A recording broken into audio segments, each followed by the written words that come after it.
कल हमने क्या कब पे खत्म किया था, दो चीजें जाननी थी। ईटी मनी, हाँ। ईटी मनी आपने बोला था बैंक के थ्रू ले सकते हैं, ईटी मनी के थ्रू। देखिए, सबसे पहले तो अगर मुझे इन्वेस्ट करना है तो मैं सबसे पहले तो अपना फाइनेंशियल गोल देखूंगी कि मुझे शॉर्ट टर्म गोल देखना है कि मिड टर्म गोल देखना है कि लॉन्ग टर्म गोल देखना है। तो ये सब साथ दूसरी चीज ये है कि रिस्क एपेटाइट भी देखना है कि जिसमें आप इन्वेस्ट कर रहे हैं उसमें रिस्क देखते हुए कि लो रिस्क लेना चाहते हैं कि मीडियम रिस्क लेते हैं, हाई रिस्क लेकर। तो लोन का कल्चर कम था, अभी हाउस लोन बहुत इजीली अवेलेबल है, इसलिए हम लोग हाउस लोन की तरफ जाते हैं। वहां पे जो पढ़ा लिखा मैनेजर बैठा हुआ है, सेबी के रूल के अकॉर्डिंग जब आप लार्ज कैप के लिए अपना पैसा उसको दोगे तो वो अपनी मर्जी से गोल्ड में इन्वेस्ट नहीं करेगा। और ये भी तो कहते हैं कि पास्ट परफॉर्मेंस को देखना चाहिए। हाँ, तो अब मतलब उसको ऐसा है ना कि अभी आप लोग नए हैं तो समझने में थोड़ा टफ होगा, लेकिन समझिए स्टॉक मार्केट कोविड के टाइम पे जब कोविड अनाउंस हुआ कोरोना वायरस, तो बहुत गिर गया, काफी गिर गया। जब मार्केट गिर गया उस टाइम पे जिन लोगों ने मार्केट में इन्वेस्ट किया, म्यूचुअल फंड कंपनियों ने किया हो या इंडिविजुअली किया हो, परफॉर्म कर रहे हैं। I have one more question. मैंने रिसर्च में पढ़ा था कि हमें कंपेयर करना चाहिए बेंचमार्क इंडेक्स के साथ, लेकिन अगर ऐसा भी कहते हैं कि अगर वो कंसिस्टेंटली बीट कर रहा है बेंचमार्क इंडेक्स को तो ये गुड साइन होता है। कल हमने क्या कहाँ पे खत्म किया था, दो चीजें जाननी थी। एक तो म्यूचुअल फंड समझ में आ गया, म्यूचुअल फंड्स हैं, अब अगर हमारे पैसे बचते हैं तो हमको इन्वेस्ट करना है उसमें। तो पहला ये सवाल है कि कहाँ से करना है। तो कल उसकी बात की थी कि एसेट मैनेजमेंट कंपनी है, हमने लिस्ट भी सर्च करी थी चैट जीपीटी में, तो 18-20 आई थी, वैसे 40 से ज़्यादा हैं। HDFC है, बंधन बैंक है, ऐसे करके बहुत सारी हैं, पराग पारिक है, UTI है जो आई थिंक इंडिया का फर्स्ट था। तो उनके थ्रू हम म्यूचुअल फंड में इन्वेस्ट कर सकते हैं। पर एक चीज़ याद रखनी कि म्यूचुअल फंड की कई कैटेगरी है, large cap, mid cap, small cap, debt fund भी हमने देखे थे कि जो बॉन्ड वाले हैं, गोल्ड वाले हैं, ऐसे करके कई सारे फंड हैं, तो उनको हाइब्रिड फंड बोला जाता है। इक्विटी और जब गोल्ड वगैरह मिला के कोई म्यूचुअल फंड बनता है, तो इतनी बात क्लियर हो गई। तो हम AMC अपने को याद है। कल दूसरा सवाल रह गया था कि कहाँ से इन्वेस्ट करेंगे। AMC तो म्यूचुअल फंड डिस्ट्रीब्यूट करती है, जैसे फ्लिपकार्ट जो है वो कपड़े मतलब अलग अलग कंपनियां हैं मोबाइल की, फ्लिपकार्ट में अपना प्रोडक्ट लिस्ट कर लेती है, तो बहुत सारे म्यूचुअल फंड जो है लिस्ट है AMC की वेबसाइट्स वगैरह में, वहाँ से आप बाय कर सकते हैं। और क्या याद है, थोड़ा बहुत आपने एक नाम लिया था मैंने ईटी मनी का। ईटी मनी, ईटी मनी आपने बोला था बैंक के थ्रू ले सकते हैं, ईटी मनी के थ्रू ले सकते हैं। बहुत सारे ऐसे डिस्ट्रीब्यूटर भी, इंटरमीडियरी बोलते हैं उनको, जैसे अंजय वेल्थ है, नवामा वेल्थ है, ऐसे करके आनंद राठी है, तो ये लोग भी डिस्ट्रीब्यूट करते हैं। यही सारे म्यूचुअल फंड्स ये भी डिस्ट्रीब्यूट करते हैं। और क्या बात रह गई थी, क्या करेंगे, मतलब कैसे करेंगे। अब सवाल आता है कि कैसे करेंगे, तो क्या रिसर्च में मिला आप लोग को। देखिए, सबसे पहले तो अगर मुझे इन्वेस्ट करना है तो मैं सबसे पहले तो अपना फाइनेंशियल गोल देखूंगी कि मुझे शॉर्ट टर्म गोल देखना है कि मिड टर्म गोल देखना है कि लॉन्ग टर्म गोल देखना है। तो ये सब जो हम देख रहे हैं ना, हमें अपने इन्वेस्टमेंट के साथ साथ अपने टाइम हॉरिजन को देख के करना पड़ेगा। Very good. इसके साथ साथ दूसरी चीज़ ये है कि रिस्क एपेटाइट भी देखना है कि जिसमें आप इन्वेस्ट कर रहे हैं उसमें रिस्क देखते हुए कि लो रिस्क लेना चाहते हैं कि मीडियम रिस्क लेना चाहते हैं, हाई रिस्क लेकर। तो वो डिपेंड करता है अकॉर्डिंग टू द फंड या सेक्टर जिस पे हम डालना है। Very good. तो पहले आपने बोला कि हमको क्या है, पहला आपका हमारा फाइनेंशियल गोल क्या है। फाइनेंशियल गोल क्या है, तो फाइनेंशियल गोल क्या हो सकते हैं एक इंसान के, जैसे आपके क्या हो सकते हैं, आपके क्या जैसे मुझे रिटायरमेंट फंड अगर लेना है तो वो लॉन्ग टर्म गोल है। लॉन्ग टर्म गोल है। सेकंड और क्या हो सकते हैं लोगों की जिंदगी में, जैसे गाड़ी लेनी है, नॉर्मल वेकेशंस का भी हो सकता है, वेकेशंस का हो सकता है। और क्या हो सकता है, मैरिज, बच्चों की मैरिज, बच्चों की एजुकेशन एजुकेशन को लेकर, घर लेना है, होम लोन हो गया, है। तो लोन ना ले, कुछ लोग क्या है कैश में लेना चाह रहे हैं ना, मतलब अगर वो देर से लेंगे तो वो कैश में ले सकते हैं। अगर प्रॉपर इन्वेस्टिंग उनकी रहेगी तो शायद लोन कम लेना पड़ेगा या नहीं लेना पड़ेगा। जैसे पहले के लोग करते थे कि रिटायरमेंट में जो फंड मिलता था उससे घर बनाते थे, लोन का कल्चर कम था। अभी हाउस लोन बहुत इजीली अवेलेबल है, इसलिए हम लोग हाउस लोन की तरफ जाते हैं। तो एक चीज आपने बोली कि गोल, एज पर द गोल, हमारा विजन सही होना चाहिए कि हम क्या विजन पे करना चाहते हैं। तो ये गोल जो है ये किस लिए हम डिसाइड कर रहे हैं, ताकि म्यूचुअल फंड डिसाइड कर सके कि किसमें SIP या लमसम करना है। अगर आपने बड़ा गोल लिया कि रिटायरमेंट के लिए लेना है, तो इसमें आप एक कैटेगरी चुन सकते हैं कि भाई स्मॉल कैप फंड में मैं जाऊंगा, या लार्ज कैप फंड में मैं जाऊंगा, या मिड कैप फंड में मैं जाऊंगा। अब लार्ज कैप फंड क्या होते हैं, लार्ज कैप म्यूचुअल फंड का क्या मतलब है। लार्ज कैप जो बोलिए जो जितना याद है उतना बोलिए। 250 to 500। Large cap mutual fund का मतलब है उस म्यूचुअल फंड का जो मैनेजर है, AMC कंपनी है, जैसे HDFC के थ्रू आप लेना चाह रहे हैं, तो HDFC एसेट मैनेजमेंट कंपनी है, उसके अंतर्गत सारे म्यूचुअल फंड आपको मिल जाएंगे। एक लार्ज कैप है, वहां पे जो पढ़ा लिखा मैनेजर बैठा हुआ है, सेबी के रूल के अकॉर्डिंग जब आप लार्ज कैप के लिए अपना पैसा उसको दोगे तो वो अपनी मर्जी से गोल्ड में इन्वेस्ट नहीं करेगा, अपनी मर्जी से स्मॉल कैप कंपनियों में इन्वेस्ट नहीं करेगा, अपनी मर्जी से सिर्फ बैंकिंग कंपनियों में इन्वेस्ट नहीं करेगा। आपने लार्ज कैप के लिए उसको पैसा दिया है तो वो स्टॉक मार्केट में जो फर्स्ट रैंक से लेके 100 रैंक तक की 100 कंपनियां हैं, उन्हीं में वो अलाउड है पैसे देने के लिए। ये इंपॉर्टेंट रूल है। आपने ये जो बोला कि रिस्क एपेटाइट मेरी, तो मान लीजिए कोई 55 ईयर ओल्ड इंसान है, अब उसको ऐसा लग रहा है कि अपने रिटायरमेंट के लिए उसके पास 4-5 साल बचे हैं और काफी फंड उसके पास है, उसको इन्वेस्ट करना है। अब आप समझिए कि अगर ये फंड मैनेजर जो कंपनी का है, उनका पैसा किसी रिस्की एसेट में डाल देगा जो ऊपर नीचे होता रहता है। कोई कंपनियों में ऐसा 5 कंपनियों का ग्रुप बना के म्यूचुअल फंड में अगर डाल दिया तो उसका तो रिटायरमेंट का पैसा गायब हो सकता है। तो ऐसा नहीं करना है। तो इसलिए ये रूल बनाया है सेबी ने कि जिस कैटेगरी के लिए फंड आएगा एसेट मैनेजमेंट कंपनी के पास, उनके मैनेजर्स, उनकी टीम को ये ड्यूटी है कि उसी कैटेगरी में डालें। और ये भी तो कहते हैं कि पास्ट परफॉर्मेंस को देखना चाहिए। हाँ, तो अब हम बात कर रहे थे, आपने ठीक कहा, मैंने कैटेगरी इसलिए पूछी कि याद रहनी चाहिए। कैटेगरी हमने कल बात करी थी, लेकिन mid cap, small cap, large cap. Suppose आपने 20,000 रुपए दिए किसी को कि स्मॉल कैप में डालो। स्मॉल कैप में ऊपर नीचे ज्यादा होता है। वो जो कंपनियां है ना, वो कभी ज्यादा तेजी से बढ़ती हैं, कभी ज्यादा तेजी से नीचे आती है। ये जब हम इंडिविजुअल स्टॉक्स की बात करेंगे कुछ दिनों के बाद, तो वो मैं आपको समझाऊंगा कि क्यों ऊपर नीचे ज्यादा होती है। आप खुद से भी अगर रिसर्च करेंगे तो आपको मिल जाएगा। तो हम बात कर रहे थे कि जब आपने पैसा दिया स्मॉल कैप कंपनी में, तो वो स्मॉल कैप में डाले, लार्ज कैप के लिए दिया तो लार्ज कैप में डाले। इतना समझ आया? अब आपने क्या बोला? Risk appetite. रिस्क एपेटाइट, हाँ, कि हम कितना रिस्क लेना, लो रिस्क या मॉडरेट रिस्क या हाई रिस्क लेना, किस टाइप के कैटेगरी के इन्वेस्टर है। तो ये क्या समझ आता है इससे कि रिस्क कौन ले सकता है? यंग इंसान ले सकता है या एक जो रिटायरमेंट के करीब है वो ले सकता है? ऑफ कोर्स यंग लेगा। यंग ले सकता है कि उसके पास मौका है कि अगर उसका लॉस हो जाए तो वो वापस रिकवर कर सकता है अपने पैसे, जॉब के थ्रू या जो भी उसका बिजनेस है उसके थ्रू। तो रिस्क एपेटाइट है। फिर आपने दूसरा बोला टाइम होराइजन है, हाँ, कि 10 साल के लिए एसआईपी करनी है, 15 साल के लिए एसआईपी करनी है, कि 20 साल के लिए एसआईपी करनी है या 3 साल के लिए करनी है। कुछ लोग 1 साल 2 साल के लिए भी करते हैं। तो वो है। और क्या देखा आपने म्यूचुअल फंड चुनने के लिए? और क्या मिला? हमें पास्ट परफॉर्मेंस को भी देखना चाहिए। ये जो म्यूचुअल फंड में आपने पैसे दिए, सपोज बंधन बैंक का है, सपोज, तो बंधन बैंक स्मॉल कैप फंड में आपने पैसा दिया, तो ये बंधन बैंक का ये जो म्यूचुअल फंड है, ये कब से स्टार्ट है? किस साल में उन्होंने स्टार्ट किया था? 2005 में, 10 में, 20 में, 18 में, 17 में? तब से लेके आज की डेट तक उन्होंने कैसा परफॉर्म किया है हर साल? तो 3, 5, 10 साल का परफॉर्मेंस नहीं देख सकते? नहीं देख सकते। 3 का महीने का देख सकते हैं, 6 महीने का, 1 साल का, 3 साल का, 5 साल का, 10 साल का, 15 साल का, 20 साल का, और एक रोलिंग रिटर्न करके चीज होती है। मतलब उसको ऐसा है ना कि अभी आप लोग नए हैं तो समझने में थोड़ा टफ होगा, लेकिन समझिए, स्टॉक मार्केट कोविड के टाइम पे, जब कोविड अनाउंस हुआ, कोरोना वायरस, तो बहुत गिर गया, काफी गिर गया। जब मार्केट गिर गया, उस टाइम पे जिन लोगों ने मार्केट में इन्वेस्ट किया, म्यूचुअल फंड कंपनियों ने किया हो या इंडिविजुअल इंसान, उसने बहुत पैसे बनाए। तो इसका ये मतलब नहीं है कि वो बड़ा इंटेलिजेंट आदमी। जब मार्केट रिकवर किया साल भर में, तो उनके पैसे बहुत बढ़े हुए थे, किसी का ₹1,00,000, 2,00,000, 3,00,000 हो गया था। तो वो ऐसा नहीं कि वो इंटेलिजेंट है, वो इसलिए उस साल का परफॉर्मेंस हमको नहीं देखना है। हमको देखना है कि सपोज अगर 2015 से चालू है वो म्यूचुअल फंड, तो 2015 से 16 का एक साल कैसा गया, 16 से 17 कैसा गया, 17 से 18 कैसा गया। तो ये रोलिंग रिटर्न कहलाता है कि सपोज आपने 10 साल में देखा, तो हर महीने का तोड़ के रिटर्न हम देख सकते हैं। क्योंकि स्टॉक में अगर आप लोग थोड़ा बहुत देखते हैं ना इस टाइम, तो लास्ट 1.5 साल से मार्केट फ्लैट है, कंसोलिडेट कर रहा है, ना ऊपर जा रहा है ना नीचे आ रहा है, वहीं पे आसपास भटक रहा है। उसके 1 साल पहले की बात करें तो 2023 से 24 में मार्केट ऑलमोस्ट डबल हो गया अपने लेवल से।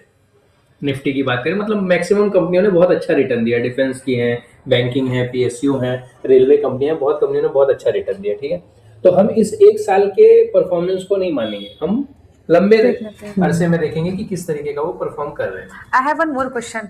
मैंने रिसर्च में पढ़ा था कि हमें कंपेयर करना चाहिए बेंचमार्क इंडेक्स के साथ, लेकिन अगर ऐसा भी कहते हैं कि अगर वो कंसिस्टेंटली बीट कर रहा है बेंचमार्क इंडेक्स को, तो ये गुड साइन होता है। बट कैसे? तो अब हम समझते हैं, एक ही पैरामीटर है, तो 3-4 पैरामीटर आपने नाम लिए, बड़े अच्छे हैं। अभी आपका ये चौथा पैरामीटर है कि बेंचमार्क इंडेक्स के कंपेयर करना चाहिए। तो बेंचमार्क क्या है? सपोज कोई एक स्कूल है, जैसे आप लोग टीचिंग कर रहे हैं, तो आपके स्कूल का जो मैनेजमेंट है, ओनर है, उन्होंने डिसाइड किया कि भाई हमको इस साल जो बच्चों का परफॉर्मेंस है, सिर्फ एजुकेशन वाइज बात करें तो 80% के अबव तो आना ही चाहिए मैक्सिमम बच्चों का। तो उन्होंने क्या बेंचमार्क दे दिया आपको फर्स्ट डे स्कूल ओपनिंग के टाइम पे कि 80% से ऊपर परफॉर्मेंस लेके आना है। अब अगर आप 75 लेके आए तो आपने बेंचमार्क से कम परफॉर्म किया है। अगर आप 85 लेके आए 80 की जगह, तो आपने 5% बेटर परफॉर्म किया है। ठीक है, मैनेजमेंट के हिसाब से। वैसे ही जैसे हमने बोला लार्ज कैप फंड, तो लार्ज कैप मतलब 1 से 100 जो रैंक की जो कंपनियां हैं, उनका एक इंडेक्स बना दिया गया है। वो जैसा परफॉर्म करेंगे उनका क्यूमुलेटिव परफॉर्मेंस ट्रैक होगा, ऊपर जा रही है नीचे जा रही है। आप समझिए, मतलब इसको ऐसा समझने की जरूरत है कि जो 100 कंपनियां है ना, कोई भी लार्ज कैप म्यूचुअल फंड जो मैनेजर होगा वो 100 कंपनियों में पैसा नहीं डालेगा। वो उसमें से 20 कंपनियां, 10 कंपनियां, 30 कंपनियां सेलेक्ट करेगा, अपना दाव खेलेगा ना, तभी तो अलग अलग म्यूचुअल फंड कंपनियां अलग अलग फंड बना पाएंगी। अगर आप 1 से 100 रैंक जिस रेशियो में उनका कंट्रीब्यूशन है इंडेक्स के अंदर, अगर उसमें ही डायरेक्ट पैसा दे दिया तो फिर इन फंड मैनेजर्स की हमको जरूरत नहीं है। इंडेक्स म्यूचुअल फंड्स भी होते हैं, वो पैसिव म्यूचुअल फंड्स कहलाते हैं, और ये एक्टिव म्यूचुअल फंड। जब फंड मैनेजर खुद चुनेगा कंपनियों को और आपका पैसा अपने हिसाब से डालेगा उन कंपनियों में, तो उसको एक्टिव म्यूचुअल फंड बोलते हैं। पैसिव म्यूचुअल फंड क्या है कि जिस रेशियो में, जिस औकात में कंपनियां हैं इंडेक्स के अंदर, उसी हिसाब से जैसा वो परफॉर्मेंस आ रहा है उसमें पैसा डाल दिया, तो वो है पैसिव म्यूचुअल फंड। देखिए ये डेफिनेशन के थ्रू जाएंगे तो शायद आपको पहली बार में समझ नहीं आ रहा होगा, ठीक है, क्योंकि इतना आसान भी नहीं है ना। तो आपने पूछा बेंचमार्क, तो बेंचमार्क हमने क्या बना दिया, वो जो 100 कंपनियां हैं वो अपने आप कैसा परफॉर्म कर रही हैं, उसमें से हम 20-10 कंपनियां सेलेक्ट नहीं कर रहे, 100 की 100 कंपनियों का परफॉर्मेंस कैसा है उसका रिटर्न आया। मान लीजिए इंडिया में माना जाता है कि लार्ज कैप का जो रिटर्न है वो 11-12% का आता है। जैसे एफडी का रिटर्न क्या आता है, 6 से 7% का आता है, ठीक है। इन लार्ज कैप का 11 से 12 मान रहे हैं, ठीक है। अब अगर कोई फंड मैनेजर जिसको आप पैसे दे रहे हो उसमें से वो अच्छी 20 कंपनियों में आपका पैसा डाल रहा है और 20% का रिटर्न दे दिया, तो उसने बेंचमार्क को 8% से बीट किया। 12 मिल रहा था बिना मैनेजर के, मैनेजर है उसने अच्छी कंपनियां सेलेक्ट की उन्हीं 100 में से और उसमें पैसे डाले और वो रिटर्न आया, आपका 1 लाख जमा हुआ 1 साल में, वो आज 1,20,000 है, तो 20% का रिटर्न है, तो उसने 12% की जगह 20 दिया, तो वो अच्छा है।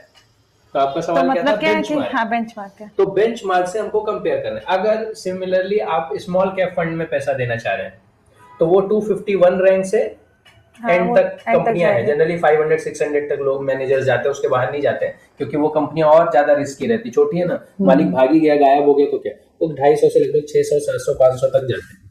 तो अब सिमिलर है, 250 रैंक से लेके 500 रैंक तक की 250 कंपनियां अपने लेवल पे कैसा परफॉर्म कर रही हैं, ऊपर नीचे हो रही, एक वो रिटर्न आएगा, वो मान लीजिए 13% आए, पर आपके मैनेजर ने आपसे पैसा लिया और उसमें से 15 कंपनियां उसने चूज करी या 20 चूज करी और उसमें पैसा लिया, उसका रिटर्न आ गया 25%।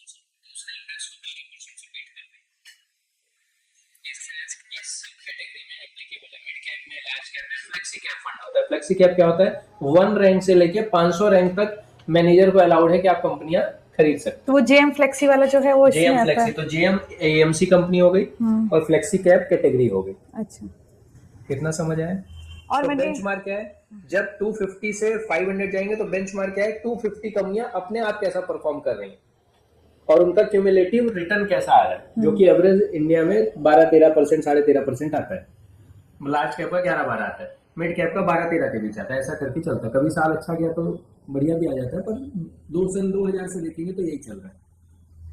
समझ आ गया बेंचमार्क। ये समझ आया। तो बेंचमार्क तभी तो हमको पता चलेगा ना कि मैनेजर ने कैसा परफॉर्म किया। बिना बेंचमार्क के उसका क्या बोल सकते हैं, आप लोग क्या करते हैं ऐसे हाँ, कि बच्चों का क्या करते हैं, मार्क्स असाइन कर देते हैं, असेसमेंट असेसमेंट करते हैं। तो आप असेसमेंट कैसे करेंगे कि वो अच्छा कर रहा है कि नहीं कर रहा है। पूर्ण फीस के दौरान ऐसे। और क्या देखा, क्या और देखना है हमको। एक और चीज मैंने देखा कि diversification is very important. Diversification मतलब होते कहते हैं कि हमें सारा मनी अपना एक ही फंड में, एक ही स्टॉक में नहीं डालना चाहिए, हमेशा हमें उसको अलग अलग जगह डिस्ट्रीब्यूट, कुछ इक्विटी में, कुछ डेब्ट में और कुछ हाइब्रिड में डाल देना चाहिए, वेरी गुड। है ना। तो इसी बेसिस पे कैटेगरी है ना, एग्रेसिव इन्वेस्टर, मॉडरेट इन्वेस्टर और तीसरा क्या हो सकता है, कंजर्वेटिव। कंजर्वेटिव। कंजर्वेटिव कौन होगा, जिसकी उम्र ज्यादा है, जिसको पैसा खोने से ज्यादा डर लग रहा है, वो कंजर्वेटिव रहेगा कि मुझे कम रिटर्न मिले, 15, 20, 16, 17, 12 की जगह 8-9% में मिलेगा, जो जनरली पीएफ इन्वेस्ट करते हैं ना, ईपीएफ में इन्वेस्ट करते रहते हैं, एनपीएस रिटायरमेंट फंड वाले में करते हैं, वो लोग क्या है, कंजर्वेटिव है कि हमारा नुकसान नहीं होना चाहिए, कम पैसा बनेगा तो भी चलेगा। मॉडरेट क्या है, थोड़ा गोल्ड में इन्वेस्ट करेगा, थोड़ा डेट फंड लेगा और बाकी इक्विटी स्टॉक्स वाले म्यूचुअल फंड लेगा, शेयर्स वाले लेगा, वो मॉडरेट है। और एग्रेसिव कौन है, जनरली यंग लोग we are the aggressive people. हाँ, आप बन सकते हो, आप चुनेंगे कि आपको कैसा बनना है। तो एग्रेसिव क्या है कि पूरा स्टॉक मार्केट वाला ही म्यूचुअल फंड लेते हैं कि हमको डेट वगैरह नहीं चाहिए, इस कैटेगरी से आगे। और क्या नोटिस किया आपने, बाकी तो अभी इतने रिसर्च करते एक चीज और है, जैसे हम पैसे दे रहे हैं ना, तो अब ये एक्टिव फंड मैनेजर है, सपोज एक्टिव फंड मैनेजर है, तो वो आपसे पैसे लेगा आपका काम करने के लिए, उसको एक्सपेंस रेशियो बोलते हैं।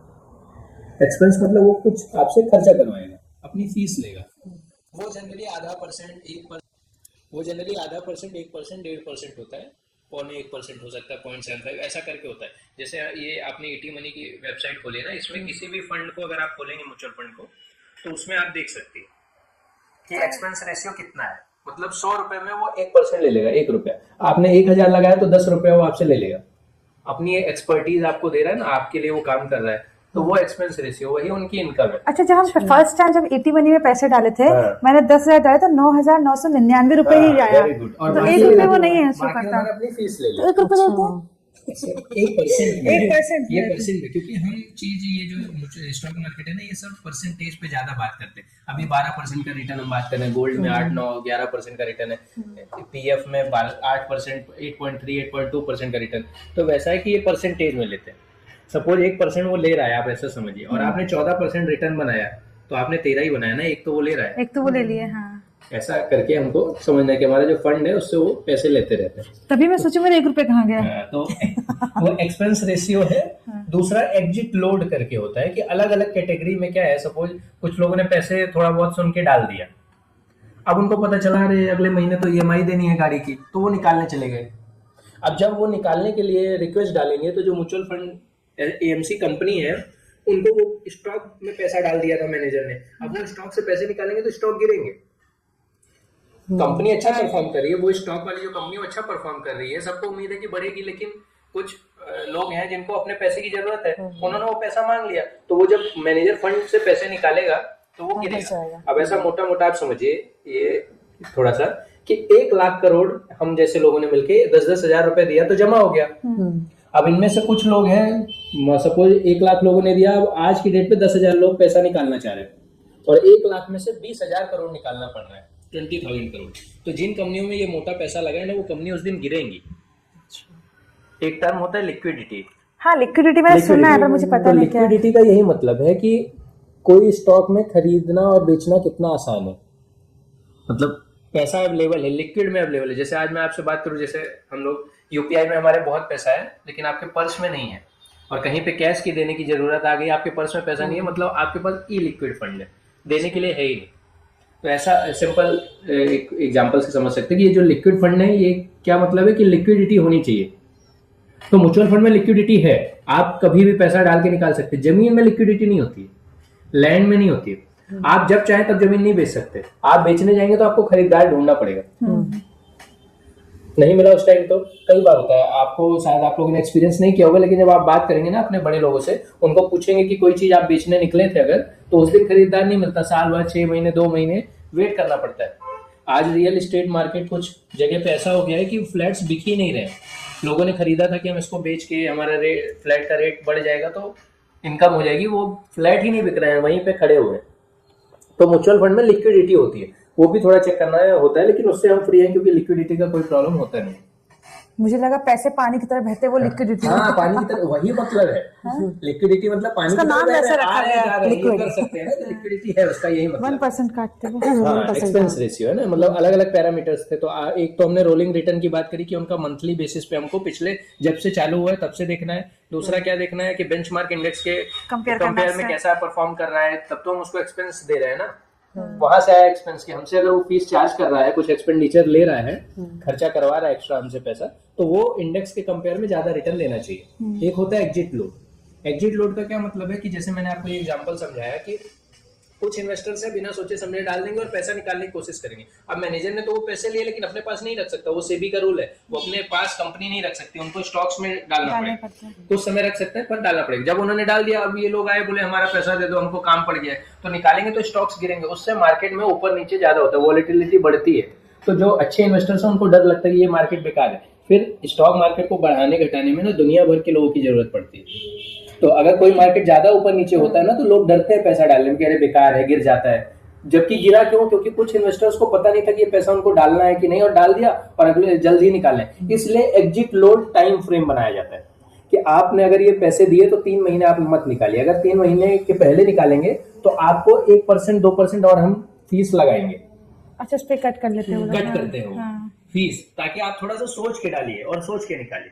बिना प्लानिंग का मत डालिए और ऐसे ही मत निकालिए, नहीं तो लोग अंदर बाहर करते रहेंगे। तो कई बार मान लीजिए फंड मैनेजर कंपनियों की स्टडी कर रहा है, उसने 10 कंपनियां चुन ली कि ये बहुत अच्छी कंपनी है, उसके पास पैसे थे 10,000 करोड़, तो 1,000 करोड़ वो डालना चाह रहा था। अब आपने क्या किया, जिस दिन वो डालने आया उसके 2 दिन पहले आपने 3,000 करोड़ गायब कर दिया इन्वेस्टर्स ने कि हमारा पैसा दो, हमारा पैसा दो। अब उसके पास 7 है, उन्होंने कंपनी स्टडी की, अब क्या करे बेचारा, तो पूरा पोर्टफोलियो खराब हो सकता है। उससे क्या होगा, ये जो हम 14-15% रिटर्न की बात कर रहे हैं उसमें इम्पैक्ट आएगा, उसमें प्रभाव पड़ेगा। हाँ, तो उसकी भी नॉर्म्स एंड पॉलिसीज उसके रहती नॉर्म्स है। है, इसलिए एक एग्जिट लोड है। तो लेकिन हमें क्या देखना है कि एग्जिट लोड जो है ना बहुत समय का भी नहीं होना चाहिए। अभी किसी ने बोला 3 साल तक नहीं निकालने देंगे, मुश्किल है। तो फिर यार हमको कोई जरूरत पड़ गई वही कुछ तो emergency ये भी पड़ गई। देखना है। तो आपको क्या देखना है कि जब आप इन्वेस्ट कर रहे हैं तो आपने कितने टाइम पीरियड के लिए ये पैसा हाथ नहीं लगाएंगे। तो ये कहाँ पता चलता है? एग्जिट लोड रहता है। ईटी मनी में अगर आप जाएंगे या किसी भी ऐसे ब्रोकर अकाउंट्स हैं, ग्रो है, सब में जाएंगे, म्यूचुअल फंड्स खोलेंगे, कोई एक नाम लेके, जैसे बंधन स्मॉल कैप खोला या जेएम फ्लेक्सी कैप खोला या पराग पारिक फ्लेक्सी कैप, तो उसमें यही सब लिखा रहेगा। उसमें लिखा रहेगा कि कितना AUM है, एसेट अंडर मैनेजमेंट, इस लार्ज कैप फंड में या फ्लेक्सी कैप फंड में इस मैनेजर के पास कितना पैसा डालने के लिए है, वो भी एक जरूरी पैरामीटर। बहुत कम होगा तो भी ठीक नहीं होता, बहुत ज्यादा भी बढ़ जाए तो ठीक नहीं माना जाता। फिर एक्सपेंस रेशियो होता है कि कितना फीस वो हमसे ले रहे हैं। फिर एग्जिट लोड होता है कि कितने महीने तक नहीं निकालने देगा, 1 महीने, 2 महीने, 3 महीने, Duration 4 रहता है महीने, वो हर कैटेगरी का अलग है। स्मॉल कैप का थोड़ा ज्यादा होता है, लार्ज कैप का थोड़ा कम होता है, ऐसा देखने मिला है।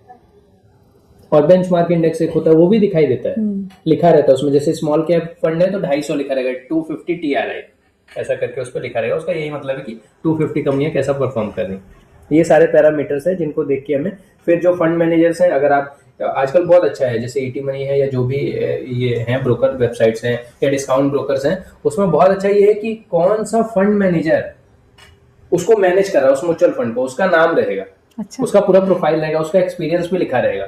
उसको आप लिंक्डइन में जाके सर्च कर सकते हैं, यूट्यूब पे उस इंसान को सर्च कर सकते हैं। कई बार वो न्यूज चैनल्स में आके इंटरव्यू देते हैं, अपीयर होते हैं, उनको ट्रैक कर सकते हैं कि इसका इन्वेस्टिंग स्टाइल क्या है।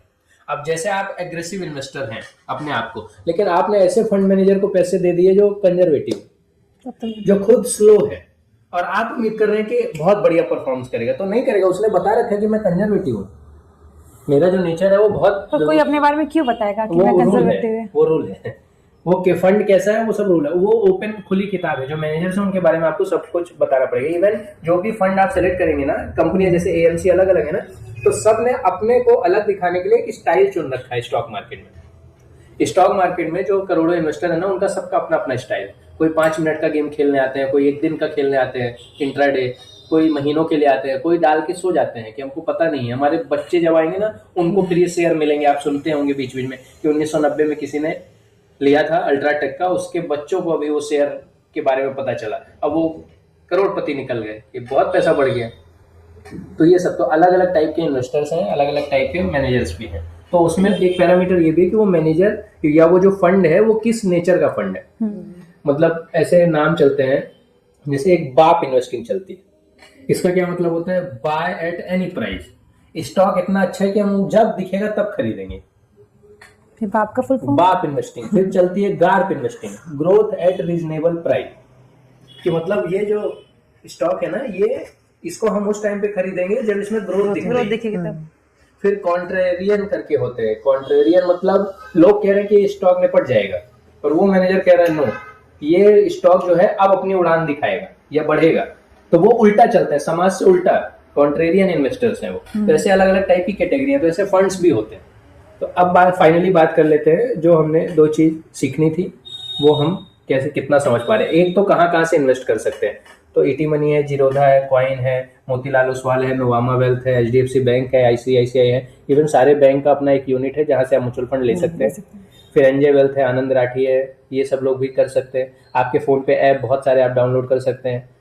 इन कहीं से भी आप SIP अपनी स्टार्ट कर सकते हैं या लमसम अपना स्टार्ट कर सकते हैं। तो ऑप्शंस की कोई कमी नहीं है, ठीक है। फिर दूसरा क्या देख के हमको चुनना है फंड, तो क्या क्या पैरामीटर्स हैं कि कंपनी कैसा, जो MC कंपनी है वो कैसा परफॉर्म करती है, उसके फंड मैनेजर की हिस्ट्री क्या है, या जिस फंड में आप पैसा डाल रहे हो उस फंड को जो मैनेज कर रहा है मैनेजर, उसकी हिस्ट्री क्या है। फिर बेंचमार्क के अगेंस्ट कैसा परफॉर्म कर रहे हैं। रोलिंग रिटर्न में हमको देखना है कि लास्ट 10 साल से अगर वो फंड है तो मंथली बेसिस कैसा परफॉर्म किया। जब मार्केट गिरा हुआ था तब कैसा परफॉर्मेंस आया, जब मार्केट फ्लैट गया, कंसोलिडेट किया, ना बढ़ा ना घटा, तब कैसे किया, और जब बुल मार्केट आया 2020-21 वाला जो आया था तब कैसा परफॉर्मेंस किया, वो एक चीज होती है। फिर क्या होता है, मतलब देखिए इनके लिए और भी कुछ टर्म है, अल्फा है, स्टैंडर्ड डेविएशन है, शार्पे रेशियो है, ऐसे करके अलग अलग टर्म्स है, पर वो चीजें याद नहीं रह पाती हैं, इसलिए हम लेमन लैंग्वेज में समझेंगे जो नॉर्मल पीपल को समझ आता है। बाकी डाइवर्सिफिकेशन होता है। डाइवर्सिफिकेशन जरूरी है। तो डाइवर्सिफिकेशन का क्या मतलब है कि एक एग्रेसिव इन्वेस्टर है, उसके बाद भी उसको सिर्फ लार्ज कैप स्मॉल कैप में नहीं डालना। सपोज उसके पास 1 लाख रुपया इस साल उसको इन्वेस्ट करने का टारगेट लिया, तो वो ऐसा कर सकता है। डाइवर्सिफाई का क्या मतलब है कि लार्ज कैप में 25,000 स्मॉल कैप में 25,000 फ्लेक्सी कैप में 25,000 मिड कैप में, ऐसे करके वो डाल सकते हैं। कुछ लोग गोल्ड में डाल देंगे, कुछ लोग डेट में डाल देंगे, ऐसे करके डाइवर्सिफाई करना। इससे रिस्क कम रहेगा। रिस्क कम रहेगा। एक और बात है जो मैंने ऑब्जर्व करी है, जो करना चाहिए, कई बार बोला जाता है ना कि 4 से 5 ही म्यूचुअल फंड अपने पोर्टफोलियो में रखिए, बहुत सारे मत खरीदिए। अच्छा, ये अभी कुछ समय के बाद शायद आपको समझ आएगा जब हम ये बात जारी रखेंगे। लेकिन उसमें प्रॉब्लम क्या है ना, हमारे इंडिया में देखिए क्या है कि एथिकल वैल्यू बड़ी कमजोर है लोगों की। मतलब कहने का मतलब बेईमान लोग, बेईमानी ज़्यादा है थोड़ा सा, मतलब रिस्क रहता है, ऐसा देखने मिला है। तो वो हर सेक्टर में रहता है, ठीक है। रोड बनाने वाले ठीक से अपना काम नहीं कर रहे हैं, फ्लाइट गिर जा रही है तो एयरलाइंस वाले अपना काम ठीक से नहीं कर रहे हैं। तो कई बार कंपनियां हैं, उनको इन्वायरमेंट को मेंटेन करके काम करना चाहिए, तो वो लोग भी ऐसा नहीं करते हैं। मतलब पेड़ काटने पड़ रहे हैं या केमिकल प्लांट से डिस्चार्ज हो रहा है, नदियों में आ रहा है, तो अब हम समझ रहे हैं ना, फूड में भी मिलावट है, नकली पनीर है, तो एथिक्स का थोड़ा सा कमी देखने मिलता है। और वो हर उस देश में मिलता है जहाँ पे थोड़ी गरीबी होती है, जहाँ पैसे नहीं होते वहाँ एथिक्स कंप्रोमाइज हो जाता है। अच्छे भी लोग हैं बहुत, लेकिन इसमें ये एक प्रॉब्लम देखने मिलती है। तो ये म्यूचुअल फंड इंडस्ट्री में भी है कि म्यूचुअल फंड इंडस्ट्री में फंड मैनेजर्स क्या करते हैं, जब आप उनको पैसा देते हो और आज उन्होंने डिसाइड किया है कि ये 3-4 स्टॉक्स में हम मोटा पैसा डालने वाले हैं, वो पैसा डालेंगे तो वो स्टॉक प्राइस भागेगा, उसका ऊपर जाएगा, तो वो अपने रिलेटिव्स को बता देते हैं कि हमसे पहले आप खरीद लो सस्ते प्राइस में, अब हम खरीदेंगे तो ये भाग जाएगा। बात समझ आई? मेरे पास 10,000 करोड़ है, मैं अपने रिलेटिव्स को बता दे रहा हूँ कि परसों मैं इन स्टॉक्स को खरीदने वाला हूँ, तो आज आप खरीद लो, आज 100 रुपए का है, जैसे ही मैं खरीदूंगा इतना पैसा डालूंगा तो स्टॉक प्राइस थोड़ा जाएगा, तो बाकी जो लोग हैं दुनिया में देखेंगे कि स्टॉक प्राइस ऊपर जा रहा है, तो वो भी अपना पैसा दौड़ के डालते हैं। तो ये स्टॉक प्राइस हो सकता है 100 से 130 पहुंच जाए, पर मैंने अपने रिलेटिव्स, अपने जान पहचान को फायदा करा दिया। ये इनसाइडर ट्रेडिंग होती है, ये अलाउड नहीं है, क्योंकि उनको अंदर की जानकारी है। तो सेबी ने कहा है कि ये चीटिंग है। स्टॉक मार्केट सबके लिए बराबर होना चाहिए, जैसे संविधान सबके लिए बराबर होना चाहिए, वैसे स्टॉक मार्केट सबके लिए बराबर होना चाहिए। ऐसा सेबी और गवर्नमेंट ट्राई करते हैं, पर ये सब लोग मिलकर ऐसा गड़बड़ कर सकते हैं। तो जब हम किसी सपोज लार्ज कैप फंड को ले रहे हैं और एक ही कंपनी का फंड हमने ले लिया, बंधन बैंक, और उसका मैनेजर अगर एथिकली सही नहीं है, तो जब पता चलता है ना, तो फिर सेबी उस पर फाइन लगा देती है। अच्छा, तो लोगों का भी गुस्सा आता है, तो लोग अपना पैसा निकालते हैं उस फंड से, तो ये सब में बहुत नुकसान होता है। इसलिए अगर लार्ज कैप का फंड लेना है तो 2-3 कंपनियों का थोड़ा थोड़ा लेना है। 3,000 डालना है तो 1,000 करके ऐसा लार्ज कैप में डाल देना है। मिड कैप लेना है तो 2-3 कंपनियों को लेना है, क्योंकि एक अगर एथिकली सही नहीं है, चोर टाइप का इंसान है, तो उसमें जब ये प्रॉब्लम वगैरह आएगी तो आपका नुकसान नहीं होना चाहिए। ऐसा पिछला कुछ सालों में हुआ है। पहले एक्सिस करके कंपनी है, बड़ा अच्छा परफॉर्म किया है, पर उसमें ऐसा निकल के आया कि उसके जो फंड मैनेजर साहब थे वो ऐसा कर रहे थे। खरीदने के तो बड़ी बड़ी गाड़ियां उन्होंने खरीदी, और अब उनके जो क्लोज थे उन लोगों ने भी बड़ा ऐस किया। तो सेबी ने जांच में पाया कि ये लोग पहले से ही प्लान करके खुद खरीद लेते थे, उसके बाद पब्लिक का पैसा जो हम लोगों से मिला रिटेल इन्वेस्टर से, उसको डालते थे। तो इससे बचने के लिए थोड़ा डाइवर्सिफाई सिर्फ कैटेगरी में नहीं करना, कंपनी लेवल पे भी करना पड़ेगा कि एएमसी 3 कंपनियों का, हमने एक ही कैटेगरी का फंड ले लिया, स्मॉल कैप ले रहे हैं तो 2 कंपनियों का लिया, 2 एएमसी कंपनियों का लिया। तो मतलब मिड कैप में डालो, 2-3 कंपनी में डालो। 4,000 आपको डालना है तो 1,500 करके, 5,000 डालना तो ऐसा करके डालना, थोड़ा ठीक है ना। इसमें रिस्क रहता है, इसलिए ऐसा करना है। ये एक अलग है, ये एक्सपीरियंस से आता है ऐसा करने के बाद। फिर अभी बीच में क्वांट का निकल के आया, क्वांट ने बहुत अच्छा परफॉर्म किया, लेकिन क्वांट का क्या निकल के आया कि उनके मैनेजर साहब भी ऐसा कहीं से जुगाड़ कर रहे हैं। तो ये सारी चीज़ों में प्रॉब्लम होती है, वो देखने की जरूरत है। अब हम क्या करेंगे, कल आप लोग अपना एक 10,000 अमाउंट का उसको डिवाइड करेंगे। आपने जैसा बोला, अपने गोल के हिसाब से एक पेज पे आप लिखिए फंड्स ढूंढिए। इतनी कंपनियां बता दी हमने, वो फंड्स आपको ढूंढना है कि कहाँ कहाँ आप इन्वेस्ट करेंगे, 2,000, 3,000, 1,000 ऐसा करके। फिर हम उस पर डिस्कशन करेंगे कि किस बेसिस पे आपने ये चालू किया। सही बात है। चलिए।